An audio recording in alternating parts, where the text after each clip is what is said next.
ये जो एसआईआर को लेकर रैली हो रही है, ये केवल और केवल किस प्रकार से घुसपैठियों को बचाने का कवायद आगे बढ़ाया जा सके, घुसपैठियों को बचाने की जो रैली है वही कांग्रेस पार्टी कर रही है।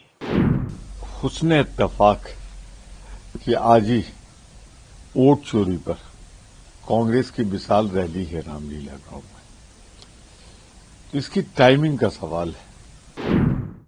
लाख कोशिश कांग्रेस पार्टी भटकाने की कर ले और हमारी संवैधानिक संस्थाओं को अपमानित और बदनाम करने के लिए कर ले, मगर विदेश भी जानता है, पूरा विश्व जानता है कि भारतवर्ष का लोकतंत्र एक बहुत सघन लोकतंत्र है। और आज की तारीख से लगता है बदले की भावना से कार्रवाई की जा रही है। और आज कांग्रेस पार्टी रामलीला मैदान में एक वोट चोरी के ऊपर रैली कर रही है। ऐसा कहना है कि कांग्रेस पार्टी के बाकी राज्यों से भी लोग इसमें सम्मिलित होने के लिए आ रहे हैं। बड़ा आश्चर्य का विषय है। सदन और पार्लियामेंट जो लोकतंत्र का सबसे बड़ा मंदिर होता है, उस मंदिर में चर्चा होने के पश्चात, सघन चर्चा होने के पश्चात कांग्रेस पार्टी अब रैली कर रही है वोट चोरी को लेकर, एसआईआर को लेकर। आप सभी जानते हैं कि किस प्रकार इसी कांग्रेस पार्टी ने एसआईआर के ऊपर चर्चा करने के लिए आवेदन दिया था पार्लियामेंट में, और पार्लियामेंट में इलेक्शन रिफॉर्म्स को लेकर, जिसमें एसआईआर के विषय में सभी कांग्रेस पार्टी के वक्ताओं ने, सभी विपक्ष के वक्ताओं ने अपने मन की बात रखी, अपने विषय को रखा, वो हमने सुना है और उसका उत्तर माननीय गृह मंत्री जी ने भी दिया। राहुल गांधी जी ने जब इलेक्शन रिफॉर्म के बारे में अपने विषय को रखा तो उनके सतही राजनीति, the superfluous attitude of Rahul Gandhi's politics was quite evident that day. जो व्यक्ति हर दिन टी शर्ट पहनते थे, वह व्यक्ति उस दिन कुर्ता पजामा पहन के आए और उन्होंने एक बहुत बड़ा लेक्चर खादी के ऊपर दिया कि खादी जो है वो देश की आत्मा होती है।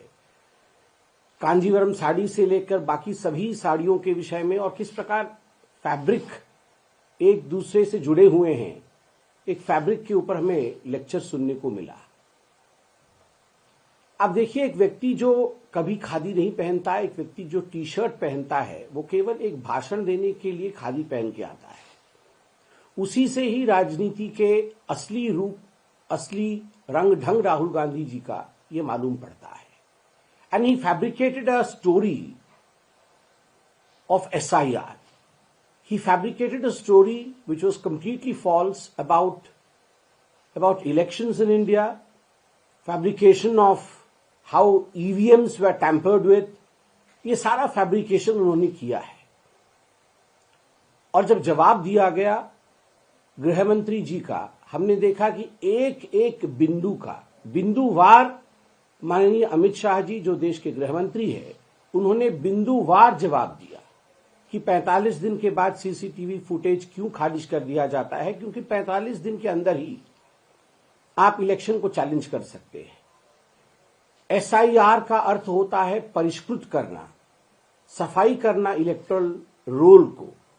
It is the cleansing process of the electoral roll. पहले भी हुआ है, 2003 के पश्चात एसआईआर नहीं हुआ, तो एसआईआर होने की आवश्यकता क्यों है, इस विषय को लेकर भी आदरणीय गृह मंत्री जी ने विस्तार में अपने विषय को रखा।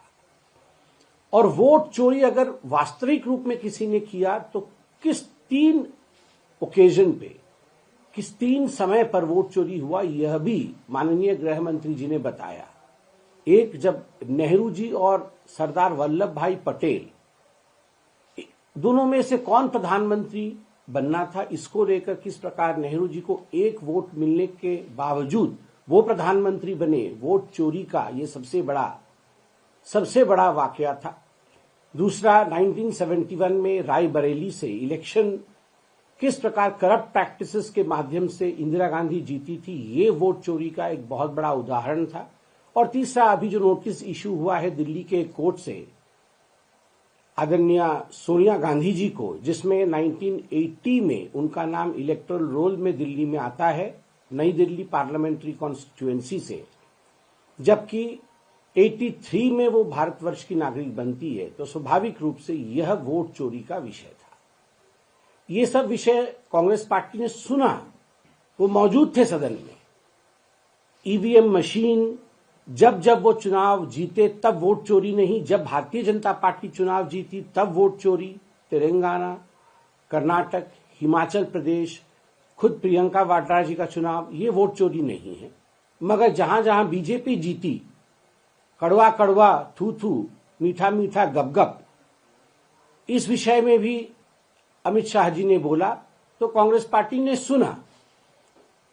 मगर जब गृह मंत्री जी ने घुसपैठियों का जिक्र किया कि घुसपैठियों को बचाने के लिए कांग्रेस पार्टी चेष्टा कर रही है, तब कांग्रेस पार्टी तुरंत उठकर खड़ी हुई, उन्होंने प्रतिरोध किया और फिर वॉकआउट किया।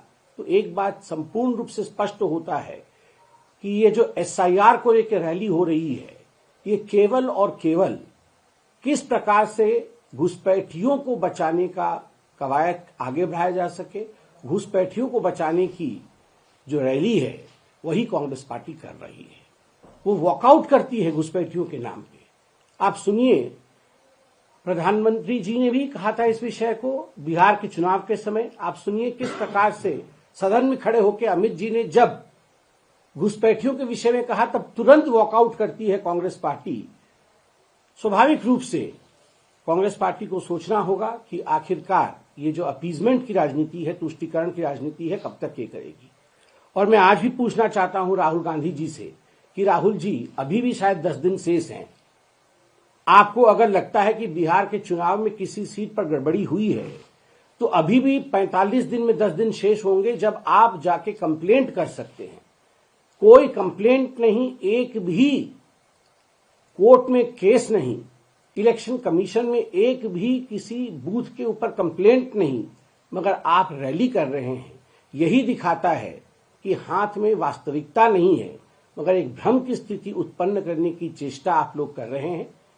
लाख कोशिश कांग्रेस पार्टी भटकाने की कर ले और हमारी संवैधानिक संस्थाओं को अपमानित और बदनाम करने के लिए कर ले, मगर विदेश भी जानता है, पूरा विश्व जानता है कि भारतवर्ष का लोकतंत्र एक बहुत सघन लोकतंत्र है और इसे हिलाया नहीं जा सकता है। कि आज ही वोट चोरी पर कांग्रेस की विशाल रैली है रामलीला गांव में। इसकी टाइमिंग का सवाल है, जिससे गाड़ियों को रोका जा सके, बड़ी गाड़ियां ना आ सकें, वो अपनी जगह। पर इसमें कोई दो राय नहीं कि दिल्ली को गैस चैम्बर में तब्दील कर दिया है भारतीय जनता पार्टी की सरकार ने। आम आदमी पार्टी ने नींव रखी और इमारत टनल की, गैस टनल की भाजपा ने बनाई। ये गंभीर चिंता का विषय। वो कहता है 15 सिगरेट के बराबर हर दिन असर हो रहा है। तो कुल मिलाकर अगर आप देखें तो भारतीय जनता पार्टी पूरी तरह असफल साबित हुई है और आज की तारीख से लगता है बदले की भावना से कार्रवाई की जा रही है। लेकिन सर, आज रैली है, रैली की खास बात यह है कि खुद सोनिया गांधी, हालांकि पिछले कुछ दिनों में देखा गया है कई कार्यक्रम सोनिया जी का हुआ है और आज खुद वो शिरकत कर सकती हैं, भाषण दे सकती हैं। अक्सर राहुल गांधी मंच पे देखे जाते थे। देखिए, सोनिया गांधी जी बिल्कुल स्वस्थ हैं। वो जो दायित्व जो रहता है उसको बखूबी निभाती। उनकी सोचने समझने की सोच बहुत ही रचनात्मक और बहुत ही सोच समझ वाली है, सूझबूझ वाली महिला है, दृढ़ है। मैं उनकी इस बात की प्रशंसा करता हूं। अगर वो किसी भी कार्यक्रम में आती है तो कांग्रेस जनों में एक नया उत्साह का संचार